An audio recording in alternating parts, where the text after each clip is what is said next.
దేహంలో దేవుని యొక్క మాట, దేవుని యొక్క స్తుతి, దేవుని యొక్క భయము, దేవుని యొక్క భక్తి మనలో ఉన్నప్పుడు ఖచ్చితంగా దేవుడు మన కోరికలు సిద్ధింపచేసి మన ఆలోచనలు యావత్తును దేవుడు సఫలపరచడానికి ఆయన ఆశ కలిగి ఉన్నాడు. కాబట్టి ఈ ఉదయకాలంలో ఈ మాట వింటున్న నీవు అనేకులకు తెలియచేసి దైవాశీర్వాదాలు పొందుకోవాల్సిందిగా ప్రభు పేరట మనం చేస్తూ ఉన్నాం. ప్రార్థన చేద్దాం. తల్ల వంచండి.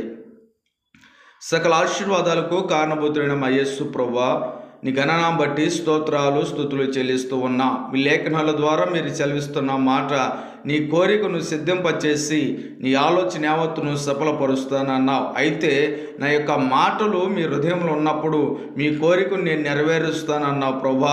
మా కొరకు పరముని వీడి భూలోకానికి వచ్చి ప్రభా, మా స్థితిగతులను మార్చడానికి ప్రభా, మా పరిస్థితులను మార్చడానికి ప్రభా, మా ఆలోచనలు స్థిరపరచడానికి ప్రభా, మా కోరికలు నెరవేర్చడానికి ప్రభా, నీవు మాతో మా పక్షం ఉన్న విధానం బట్టి నీకు స్తోత్రాలు ప్రభా.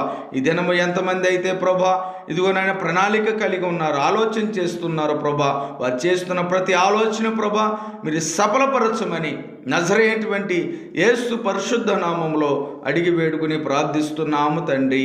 ఆమేన్, ఆమేన్.